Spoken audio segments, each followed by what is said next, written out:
There's got to be a way to figure out which of the desks the diary was in. I'm sorry, but I can't read the book. Eden, are we going to do this work or not? There's something a little bit more important than an old desk. Like what? Like that there's a murderer running around out there, someone who seems to favor blondes. I mean, that scares me, Cruz. I know. You got to be careful. There's just fear everywhere. Everyone's suspicious of everyone else. It's like some contagion that's spreading. Well, I'm sure they'll catch whoever it is. Yeah, will they? They don't always. No, but this guy, he's trying to get caught. I mean, he goes around leaving carnations everywhere. He's trying to say something. So why don't you try to figure out what it is? Because I'm involved in other projects right now. This seems a little bit more important than that, don't you think? You know, you should have been a comic book hero. Captain Insensitive. I am not insensitive. Then why don't you try to involve yourself in something that's happening now? No man is an island, Cruz. There are a lot of things in this world you can't change. Now, if you don't want to go crazy, you have to understand that fact. No. That is an excuse to do nothing. If you involve yourself, if you really try, you'd be surprised how much you can affect things. You're right. I'd be very surprised. I don't know why I waste my time trying to talk to you about something that means something to me. Beats me. Excuse me. You know, I'm going to Summer's memorial service. I'd like it if you came with me. Why? Why? Yeah, why? For her sake. Summers? I don't think Summers... Gina's. I mean, I'm no big fan of hers, but she needs friends right now. She needs support. Will you do that for me? Well, I don't know, Eden. Seeing as how I'm so insensitive, I'd probably just annoy her by showing up. Okay, I'll take that back. I didn't mean that you were insensitive. I shouldn't have said it. No, you shouldn't have. So will you come with me? How can I resist when you ask me so nicely? You can't. So I'll come.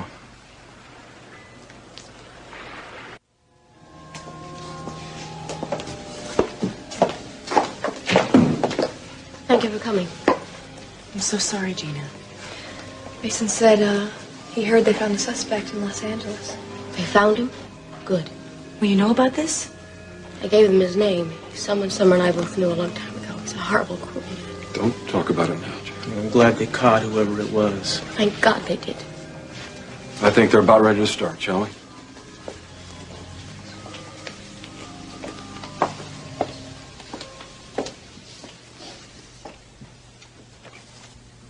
Jesus told them, I am the resurrection and the life. Whoever believes in me, though he should die, will come to life. And whoever is alive and believes in me shall never die. Praise be God, the Father of our Lord Jesus Christ, the Father of mercies and the God of all consolation. He comforts us in all our afflictions, and thus enables us to comfort those who are in trouble with the same consolation which we receive from him.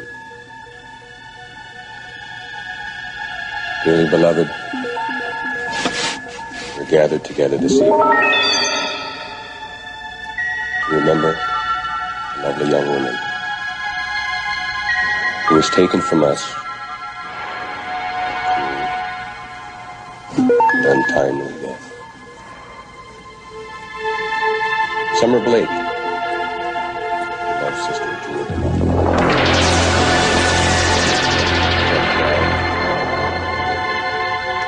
Killer's hand, time of her life. So let us all concentrate on the good and enjoyable times that we had with her. Remembering how kind and unselfish she was. How loved she was by everyone she knew. And everyone who knew her. Her passing is a loss to all of us. But she will never be gone entirely from our thoughts. I don't really feel qualified to speak of Summer. So I would prefer to let someone who is do that. Warren, would you say a few words, please?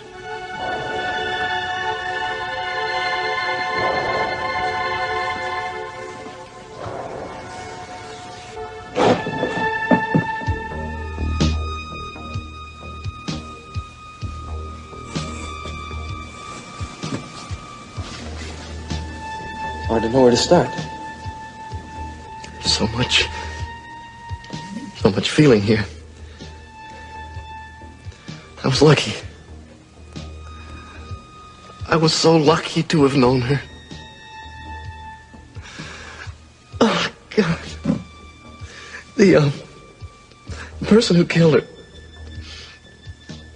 The sick, perverted animal who killed her will be found. He'll be tracked down.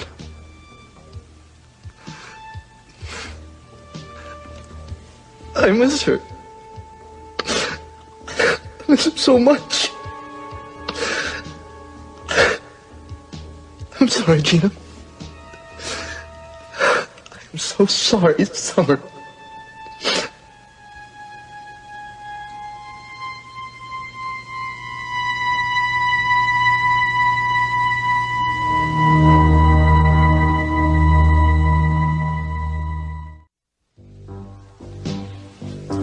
Cruz? Cliff. How you doing, man? I've done better. This is Eden Capwell, a friend of mine, Cliff Monroe. Nice to meet Pleasure. Cruz, can I talk to you alone for a second? Will you excuse us? you. Go right ahead. I didn't know you were a friend of Summer Blake's. I'm not. I'm here on company time. I need help. More specifically, I need your help. I'm working on this carnation killer business, and I got nothing. I got nothing at all. It's a lousy situation, and it looks like it's going to get worse. I heard you just picked up a suspect. Or somebody did down in L.A. The man had an alibi. Yeah, that would have been too easy. So how can I help you? Don't you know? Now you know I can't do that, Cliff. I'm in a completely different line of work. Well, I'm not asking you to change professions. I'd just like you to take a little vacation, help me out on this thing, you know? I wouldn't ask. I remember you, Cruz. I remember you all the way back to the police academy. You were always the best, even then. Everybody said so. Some people just born to be cops, I guess. That was a long time ago, man. I'm way out of practice. That's not good enough. Not now. Your friend Summer Blake in there died hard, Cruz. She died very hard, and unless I get some help, somebody else is going to die in exactly the same way. Well, I don't know what you think I can do. Cruz, I'm sorry to interrupt, but I have to be going. That's okay, we're done here. I'll talk to you later, Cliff. Take this with you. Look it over. It's not easy reading. It might ruin your appetite, but it might change your mind. Nice to meet you, Miss Campbell. Nice to have met you. Thanks. Call me Cruz. Call me soon. Yeah. Who is he? What did he give you? This is nothing important. Let's get out of here, shall we?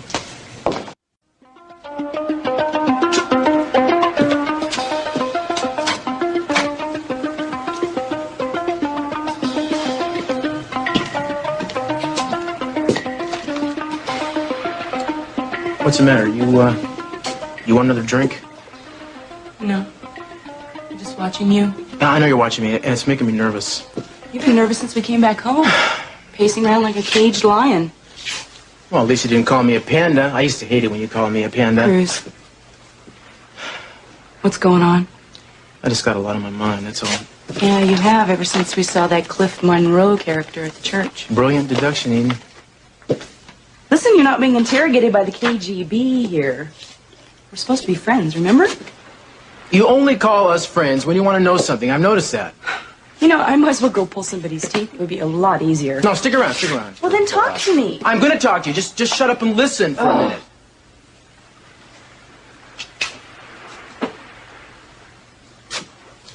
Cliff is a police sergeant. He and I went through the police academy together. And he wants me to help him solve the Carnation killer case. Informally, so to speak. You were going to be a policeman? There was a time when I wanted that more than anything in the world. Well, why? There's no money. There's no glamour. It's the hardest job in the world. If they gave awards for being thick-headed, you'd have to add a trophy room, you know that? I'm just talking about that. I don't think it's in line with what I know about you, that's all.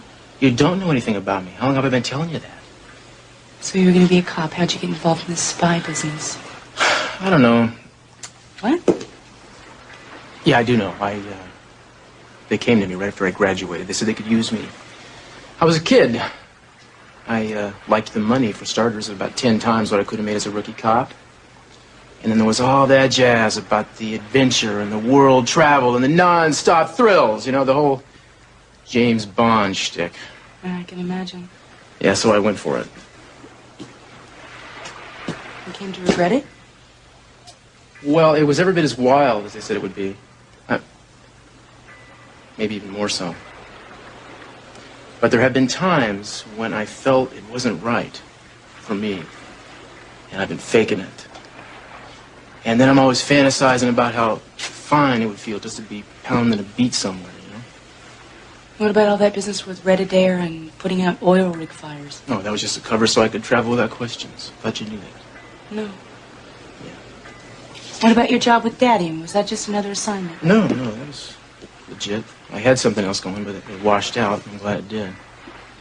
And then my next assignment, too, it's lousy. You amaze me. Oh, I do? How's that? You want to be a cop? Well, I don't know if I do or not. That's why I'm talking to you now. Well, you wouldn't have to give up the other thing, would you? Sure I would. Being a cop is a full-time job. There's nothing more full-time at all than being a cop. I'd have to kiss the whole James Bond deal goodbye, you know? But wouldn't it be worth it? And if you caught the killer?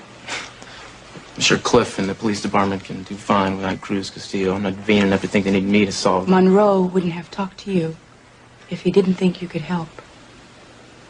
Yeah, maybe. I just don't know if it's worth it. Would it have been worth it if it had been my body that they'd found? No, that would be different. I know you. Sometimes I even get the crazy idea I still care for you. Usually it passes very quickly, like a speeding freight train. Somebody cared about Summer. Somebody cared about that waitress, too. Eden, times like this, I don't understand why we always have to be at odds. I don't either. Maybe it's because you're so pig-headed. Well, that's the pot calling the kettle black, isn't it? Maybe we're just too alike to ever get along. Yeah, maybe so. That's okay. Getting along is boring. I like a man who keeps me on my toes. Oh, that's just where I want to keep you, baby, on your toes. Off of mine.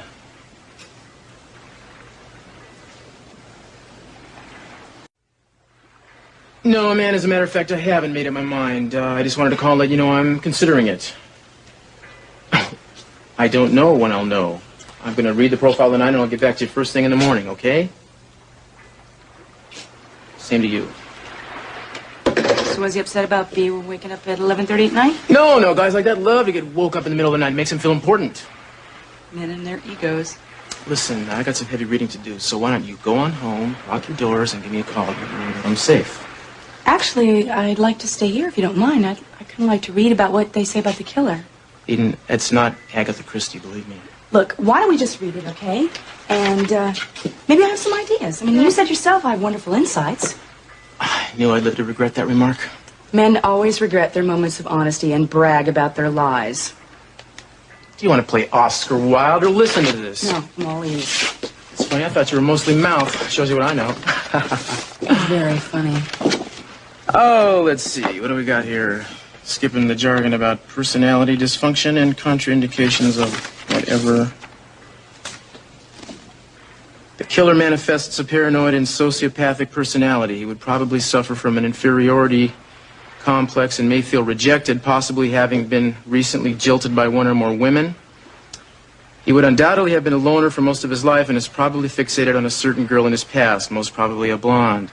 The carnations would indicate the need to be loved. I think they're reaching. However, the killer probably is not fully aware of what he is doing, or if so, he may be fighting it. Killers of this type very often take their own lives, but never until they've accomplished what they've set out to do. It gives you something to think about, doesn't it? Yes, it does, unfortunately. See? Yeah, if you got any bright ideas, sing out. I will. Loud and clear.